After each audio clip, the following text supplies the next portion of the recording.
Hallelujah! Napakabuti ng ating Panginoon. Yan. Dire-diretso na tayo. Malapit na pala, mag-aalas 12 na, no? Okay, talagang ang oras ay hindi talaga kayang pigilan ang pagpupuri natin para sa ating Panginoon. Basta't ang Diyos ang pinag-usapan talaga, mga kapatid. Napakabuti, mga kapatid ko, ng ating Panginoon sa ating mga buhay. Okay? Mga mahal kong kapatid, kumusta ang isang linggo nyo na nagdaan? Ang Diyos ba ay naging mabuti sa buhay ng bawat isa sa atin? Kaya ba nating ipagmalakit, ipagsigawan na ang Diyos ay naging mabuti sa buhay ko? Araw-araw, oras-oras, ang Diyos ay laging nakasubaybay sa aking buhay. Amen? Di ba? Okay. Yan. Kanina, mga mahal kong kapatid, ay sabi ko, Lord, ano ba yung message mo na gusto? Ang akin po kasi nga nakagawian na hindi, sabi ko nga po, ako'y hindi lumalakad sa sarili kong karunungan, kundi ako'y nagpapailalim kung ano ang dikta o utos ng banal na Espiritu sa aking buhay. Pagbukas ko ng Bible, ang nakalagay sa akin doon ay, nabasa ko doon, ang nananampalataya sa akin ay akin. At ang lahat ng nasa akin ay kanya rin. Kaya mga kapatid, dito po sa ating pag-aaral, meron po ditong may binabanggit sa Romans, pero hindi po ito, no? Ito yung talagang gusto ko sanang ituro, yung honor one another, love one another, respect one another. Pero ang sabi ng Panginoon, laging sinasabi ng iba,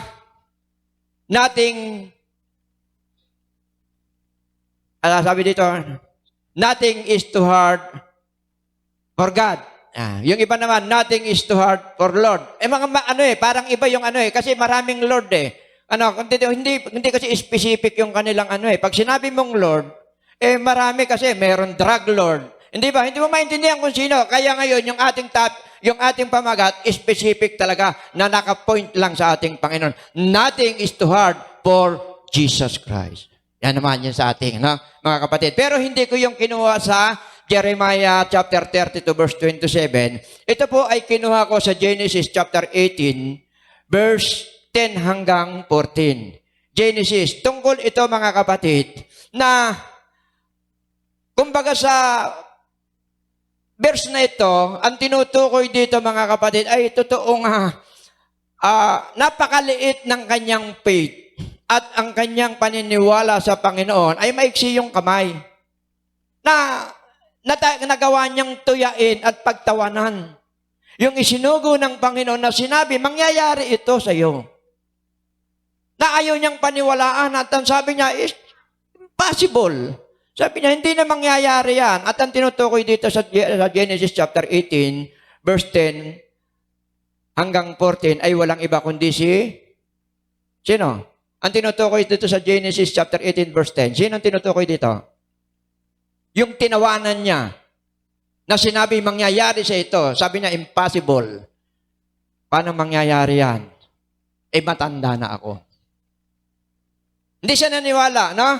Kaya nga mga kapatid, sabi sa Genesis chapter 18 verse 10, 10 lang muna, hanggang 14 ito, 18, chapter 10, at sinabi niya, walang salang di ako babalik sa iyo sa ganitong panahon. Nang taong darating at narito, si Sarah na iyong asawa ay magkakaanak ng isang lalaki. At narinig ni Sarah sa pintuan ng tolda na nasa likod niya, si Abraham at si Sarah ay matanda na at lipas na ang panahon. At tinigilan na si Sarah ng kaugalian ng isang babae. Ano ba yung kaugalian ng isang babae na tumigil na kay Sarah? Yung kanyang menopause na siya. Yan po yung sinasabi rito na na raw siya, tinigilan na siya ng kanyang pagkababae. Yan.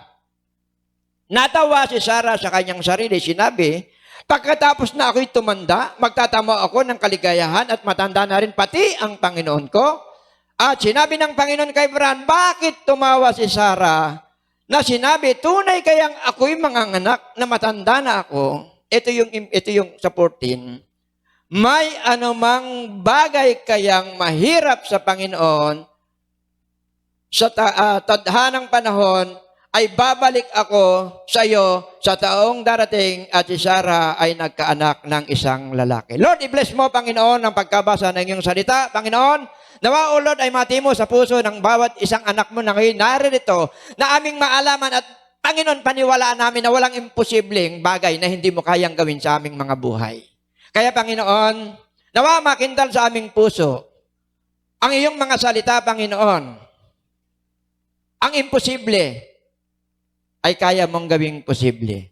Salamat, O Lord, Panginoon, at turuan mo kami na matuto kaming magtiwala at maghintay, Panginoon, sa mga pangako mo sa bawat isa sa amin. I-bless mo ang iyong lingkod, O Lord, gayon din ang nakikinig ng iyong mensahe, Panginoon. Gamitin mo, O Lord, hihiramin ko at mangangandong ako sa iyong tabak na 2 talim na siyang ihiwa, Panginoon, at susugat sa aming mga puso upang, Panginoon, maalaman namin na ikaw na Diyos na aming kasama, walang bagay na mahirap na hindi mo kayang gawin sa aming buhay. Purihin ka, Ama.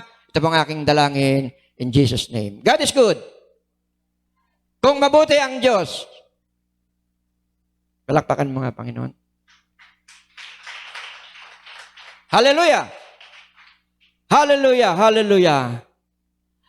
Kaya nga, mga mahal kong kapatid, ang isa sa nakakamanghang marinig o makita o maalaman na walang bagay na hindi kayang gawin ng Diyos sa ating buhay. Yun po yung isang bagay na dapat nating humanga tayo sa ating Panginoon na walang bagay na mahirap. Kahit ano man ang sitwasyon mo sa iyong buhay, mga kapatid ko, tandaan mo, huwag kang manganlong sa sarili nating mga kaalaman at sarili natong solusyon. Kung ano man yung bagay na pinagdadaanan, lahat tayo may pinagdadaanan, mga kapatid. Wala pong sinabi ng Biblia na pag tinanggap mo si Kristo para ka nakasandal sa pader. Wala pong sinabing ganon.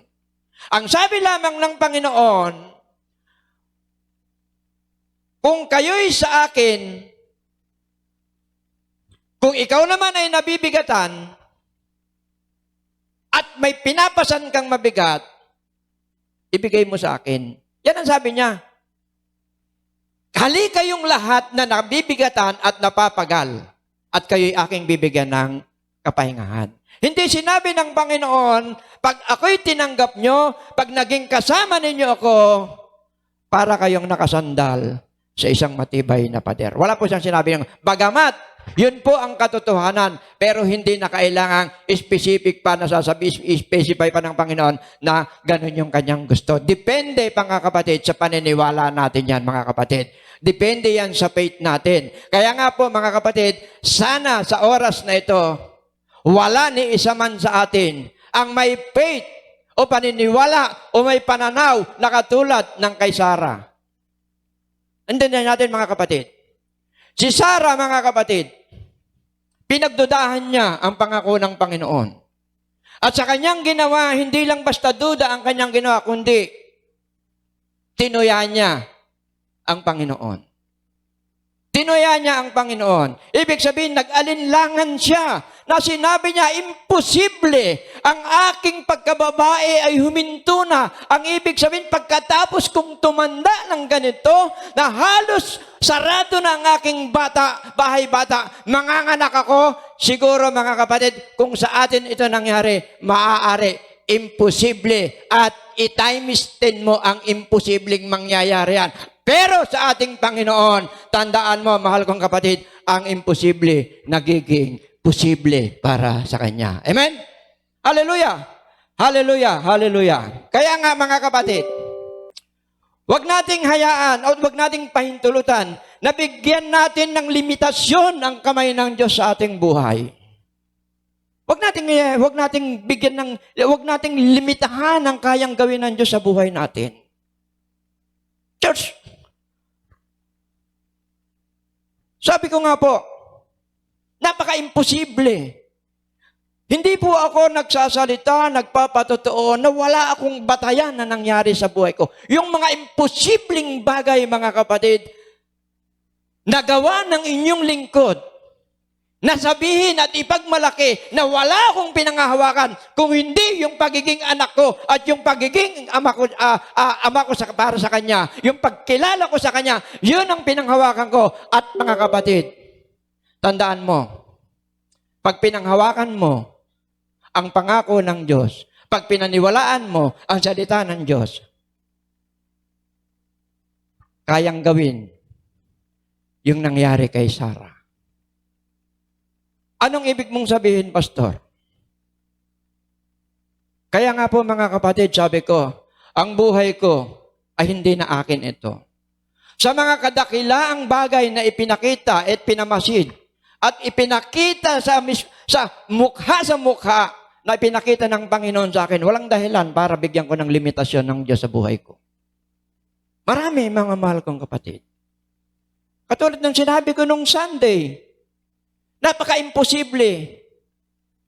Wala akong pinanghahawakan. Ang sabi ko, Lord, sa pagbabasa ko ng Bible, sa katabi ko, isang bata na talaga namang nasa kalagayang hindi mo mawari kung ano yung kanyang at yung kanyang nanay ay dumadanas ng pagkabalisa, labis na pagkabalisa. Hindi ko maintindihan, nagbabasa ako ng Bible, tumingin sa akin. Ang sabi ko sa kanya, kapatid, naniniwala ka ba na yung anak mo kayang pagalingin ng Diyos? Tumingin. At naniniwala ka ba, bibitawan ko ang isang salita na hindi ako bababa ng tren na ito na ang anak mo may sakit pa? Wala akong pinanghawakan. Ang tao nagtinginan sa akin. Mga kapatid, bagamat hindi ko alam yung sinabi ko, nasa Bible pala. Nasa Bible pala. Nasabi ko, Lord, wag mo akong hiyain. Pag ako napahiya, ikaw ang mapapahiya.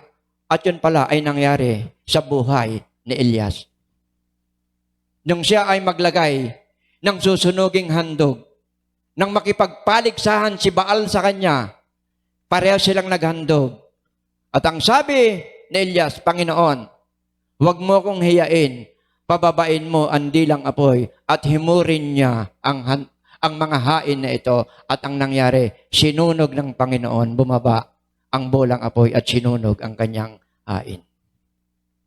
Yun po mga kapatid. May time na minsan dinidelay ng Panginoon at tinitesting niya kung hanggang saan ang faith mo sa Kanya. May time. Dumating ako ng Santa Mesa, ang bata, station, ganun pa rin. Dumating ako ng Paco, station, ganun pa rin. Dumating ako ng Buendia, ganun pa rin. Dumating ako ng Magallanes, ganun pa rin. Bababa na ako sa FTI, ang bata, ganun pa rin. Pero anong sabi ko? Lord, wag mo kong hiyain sa oras na ito. Ipinakikilala kita, ikaw ang itinataas ko. Panginoon, Rama, dito sa may Magallanes na, dumating na ako ng tenement. Malapit na. Ilang di pa na lang, FTI station na. Bago dumating, mga kapatid, sabi ko, naniniwala ako, Lord, hindi mo ko hihiyain. Naniniwala ako, Panginoon, ikaw ang maitataas sa oras na ito, hindi ako.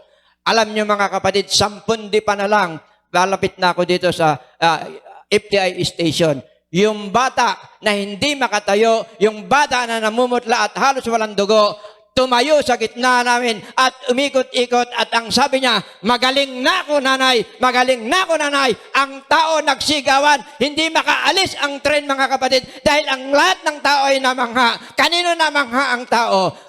Sa aking Panginoon, hindi sa akin. Yan po ang katotohanan mga kapatid. So ano ako, sino ako para pagdudahan ko ang Panginoon? Sino ako na nagsasalita sa inyo para sabihin ko sa inyo ang ganitong bagay na kung ikaw ay merong ganong pananampalataya, tandaan mo kapatid, ang alon kayang payapain ng Panginoon. Ang bagyo kayang sawayin ng Panginoon. Ano kaya ang problema mo na yan na hindi kayang solusyonan ng ating Panginoon?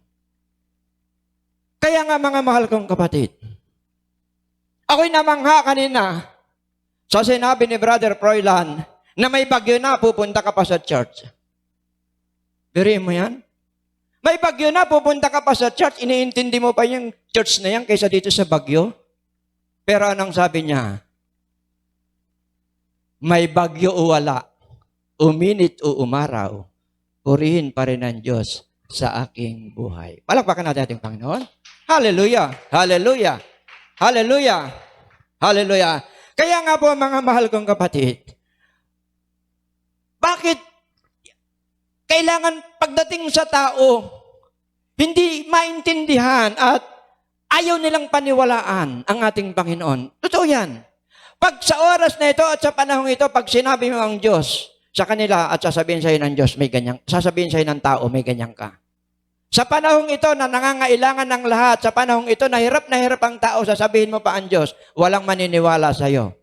Pero tandaan mo, pag pinagmalaki mo ang Diyos, ipagmamalaki ka ng Diyos. Yan po ang katotohanan, mga kapatid. Pag itinaas mo ang Diyos, itataas ka rin ng Diyos, mga mahal kong kapatid. Kaya nga, kita nyo, salita pa lang ng Panginoon, nabuo ang mundo. Ano pa kaya yung simpleng sakit? Cancer? Meron dito, nagpunta, nung may cancer, may parang nadadiagnose sa kanya pero hindi pa klaro na siya may cancer. Pumunta rito, yung nanay niya nandun sa abroad. Ano ang nangyari? Dahil sa paniniwala, sabi ko nga po sa inyo mga kapatid, ang church na ito ay gagamiting halimbawa ng ating Panginoon para mahayag ang kanyang kapangyarihan at yung cancer, kinansel ng ating Panginoon. Amen? Hallelujah! Hallelujah! Hallelujah! Biriin mo yan? Cancer, kinansel? Kaya nga mga mahal kong kapatid, anong dahilan para ang tao po ay ayaw hindi paniwalaan ng ating Panginoon? Buksan nga natin sa aklat ni Job, chapter 12, verse 9 hanggang 10. Yan, babara natin itong aklat ni Job. Bakit ayaw paniwalaan? Bakit pinagdududahan? Maraming Sara ang nabubuhay sa oras na ito. Maraming Sara sa panahong ito na tinutuya at tinatawanan ng ating Panginoon. Pero mapalad kayo, mga kapatid na naririto. Isa kayo sa pinakamapalad na tao na nilalang ng Panginoon sa buong mundo. Bakit? Dahil ang Diyos kasama mo sa oras na ito. Sabi ng Biblia, Matthew 18:20, kung merong 2 o 3, naririyan ako. At ang hindi mo alam, tandaan mo, papunta ka pa lang dito, sinundo ka na ng Panginoon. At pagsundo ng Panginoon, pag-upo mo, kalong-kalong ka ng ating Panginoon. Nakakalong ka sa ating Panginoon sa oras na ito. Church, samantalahin mo yung pribilehiyong yan. Magalak ka. Nakakalong ka sa Kanya. Ang lapit mo sa Kanya. Ang dapat mong gawin, yumakap ka sa Kanya. Kausapin mo siya. Sabihin mo, Lord, ang aral na yan, Panginoon, itanim mo sa puso ko. Palitan mo yung doubt, Panginoon. Palitan mo ng faith. Huwag mo akong gayahin o itulad o magaya man lang umahawig kay Sara sa oras nito ang aking buhay. Na ako'y manunuya at ikaw ay aking pagdududahan. Kaya nga po, anong sabi ng Job? Chapter 12, verse 9 hanggang 10. Sabi rito, Job, chapter 9, sinong hindi nakakaalam ng lahat ng mga ito, na ang kamay ng Panginoon ay siyang gumawa nito. Nasa kamay niya ang kaluluwa ng bawat bagay na may buhay at hininga ng lahat ng tao. Church, alam ng Diyos kung ang buhay natin. Lahat ng kaluluwa, alam na, hawak ng ating Panginoon. Walang dahilan para tayo magduda. Walang dahilan, mga kapatid, para manuya ang tao sa ating Panginoon. Dahil ang Diyos napakabuti, dapat tayo ang nahirapan. Dapat tayo ang nahampas. Dapat tayo ang namatay. Pero anong ginawa ng ating Panginoon? Anak, lahat ng palong darating sa iyo, yung katawan ko ang ilalagay ko para hindi dumapo sa katawan mo yung latay at sakit na dapat ay sa iyo, pero inako ko. George, mahirap bang intindihin? Bakit? Parang nakakalungkot sa isang tunay na nagmamahal sa ating Panginoon na hindi nila maunawa na meron tayong Panginoon. Meron tayong Diyos na nagbigay ng kanyang buhay. Hindi niya pinahalaga ng kanyang buhay para sa atin. Ibinigay niya ang kanyang buhay para sa atin. Nagsakripisyo siya para sa atin. Kaya nga mga kapatid, yun po ang sabi niya, huwag kayong magduda, huwag ninyo kong tuyain, lahat ng kaluluwa ay akin. Ang sabi nga po mga kapatid sa Isaiah chapter 45 verse 17 o 17 yun, tignan mo yung sinasabi sa Isaiah ang sabi rito, Isaiah chapter 45 verse 7, sabi niya, sabi niya, kaya kong maglagay ng liwanag. Kaya ko rin lumikha ng madilim na bagay. Kaya kong gumawa ng kapayapaan sa buhay mo. Pero kung gusto mo, mga kapatid, kung gusto ng tao nang ayaw niya ng kapayapaan, huwag siyang sumunod sa Panginoon. Pero ang tanong, mahal kong kapatid, masaya kaya ang tao na walang Diyos ang kanyang buhay? Parang ito yung binabanggit, mga kapatid, dito sa aklat ng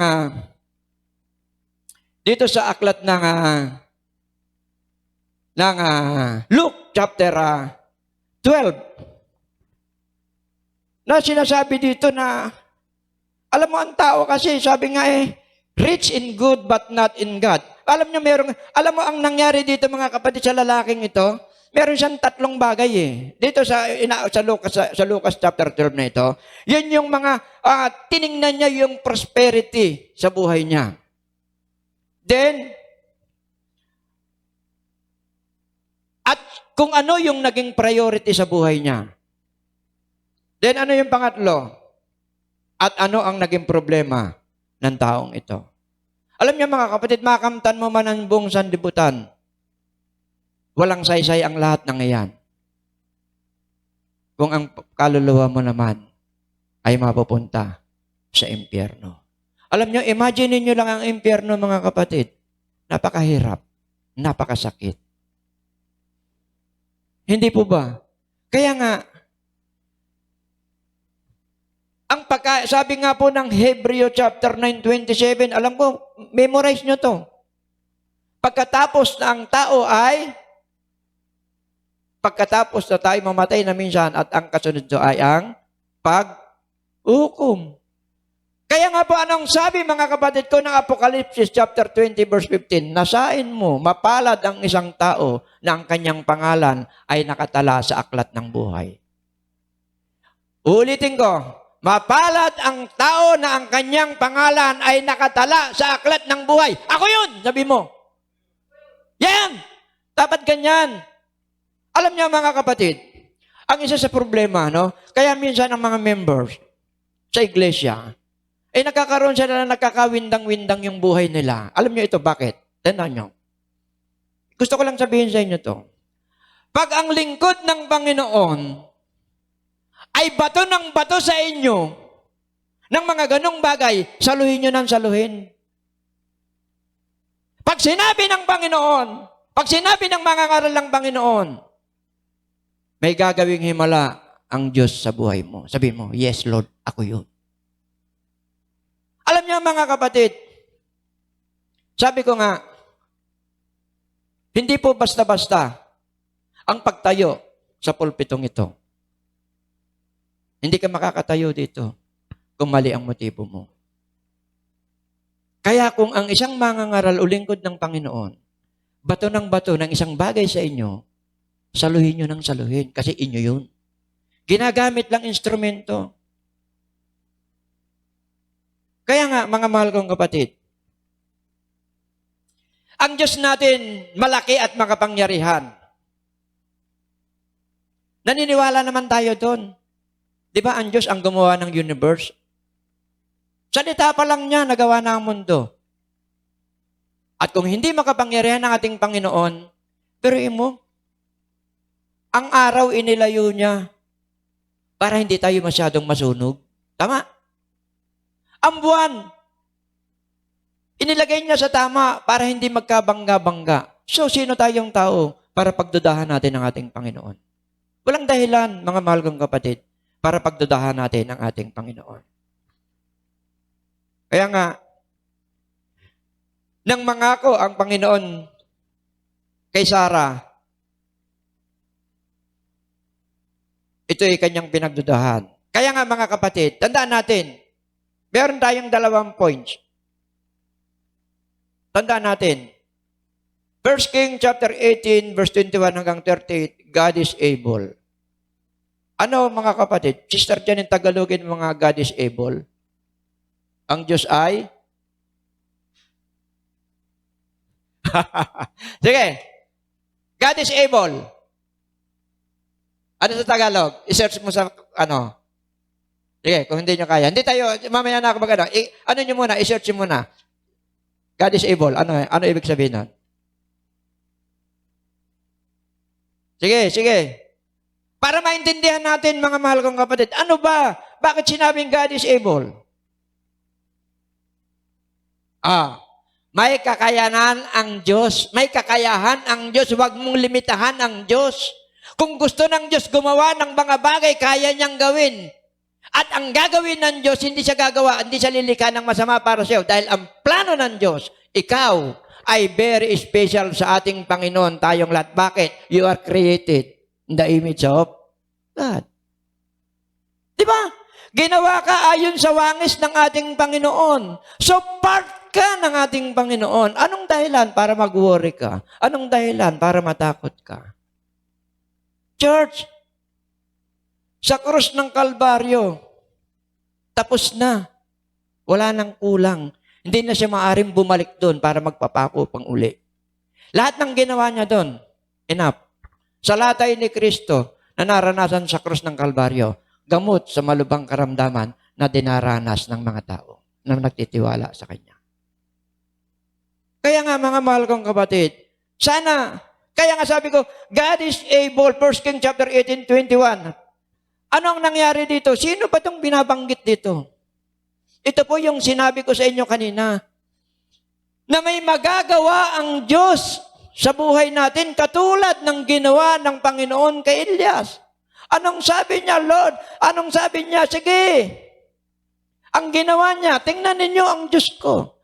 Ang ginawang hain ni Baal, yung mga tuyong sanga. Tuyong-tuyong sanga, na konting kiskis lang ng apoy magsisiklab. Pero anong ginawa ni Elias? Yung kanyang hain, binasa niya ng tubig. Ipinakita niya, ang hain ko may kakayahang gawin ang aking Panginoon. Tingnan niyo ang aking alay, babasain niya ng tubig. At si Baal, ang ginawa ni Baal, yung mga tuyong sanga ang kanyang ginawa para yun ay sunugin. Anong sabi ni Elias? Sige, sumigaw kayo. Bakit wala pa yung tulong ng Panginoon nyo? Sumigaw kayo, magkulit-kulitan nyo ang inyong katawan, baka ang Diyos nyo natutulog. At yung sa time na yon, buhay ni Elias ang nakataya. Once na hindi masunog yung kanyang hain, papatayin siya ng kawal ni Baal. But anong nangyari? Ang sabi niya, Panginoon, nag-iisa na lang akong propeta mo. Pababain mo ang dilang apoy at supukin ang aking alay. Then, anong nangyari, mga kapatid?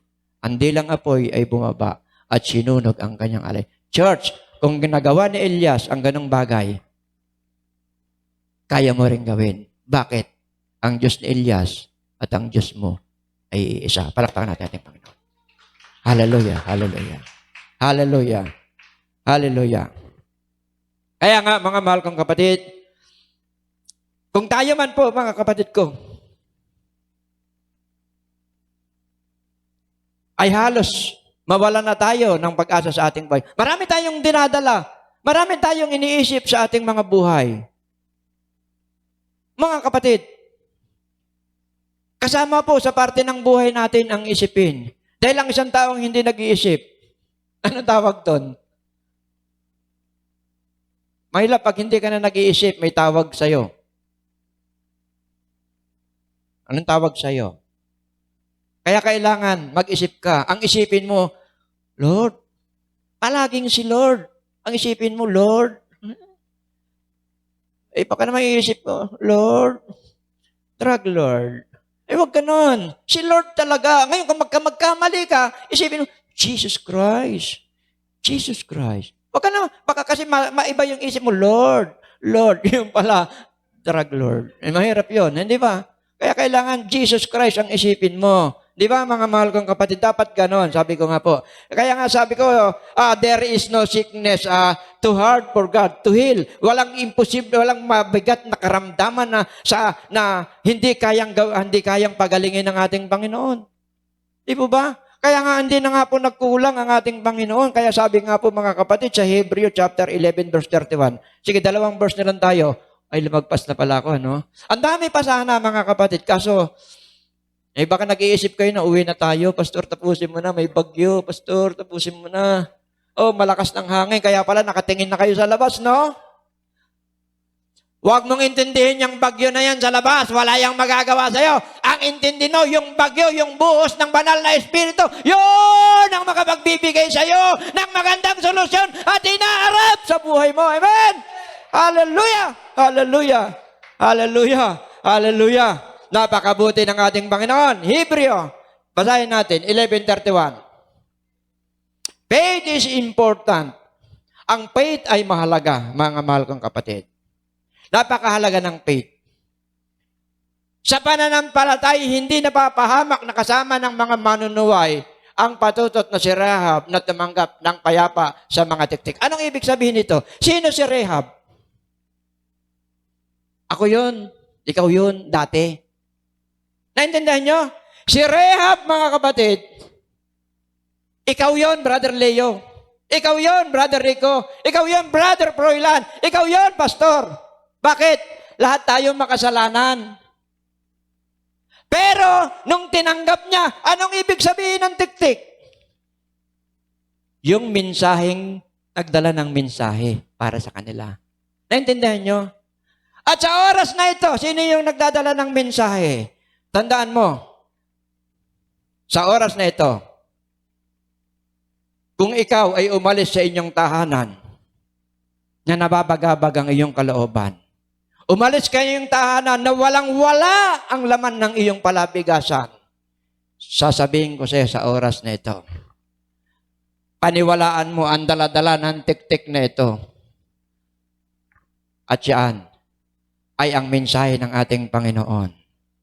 May maganda, may himala, may mga imposibleng bagay na akala mo ay hindi kayang gawin ng Panginoon. Pero ngayon, tandaan mo, yung imposible, posible mangyayari sa buhay mo sa oras na ito. Hallelujah! Hallelujah! Ang Diyos natin ay dakila. Ang Diyos natin ay mabuti. Ang Diyos natin ay hindi nagkukulang. Anumang bagay, walang bagay na mahirap na hindi kayang gawin ng Diyos sa buhay natin. Kaya nga mga mahal kong kapatid, sabi ko nga siya, if you are in trouble, God is able. Kung ikaw man ay nasa isang kalagayan na hindi mo maintindihan, may magagawa ang Diyos sa buhay mo. Church, privilege mo to, tayo-tayong lahat. Privilege mo to na harapin, kausapin, at sabihin sa ating Panginoon, Lord, ito po ang bagay na gusto kong dalhin sa harapan mo. Kapatid ko, kay Kristo, may magandang gagawin at ang plano ng Panginoon sa buhay mo mangyayari simula sa araw na ito. Ang bagyong ito ang magiging saksi. Ang bagyong ito na pinagtutuunan ng atensyon ng lahat ng tao ang magiging saksi sa iyo at hindi mawawala sa kaisipan mo at lagi mong maalala ang bagyong ito ang alaala ng biyaya, ng pagpapala, ng himalang karamdaman, angkinin mo sa oras na ito, may gagawin ng Diyos sa buhay mo. Hallelujah, hallelujah, hallelujah, hallelujah.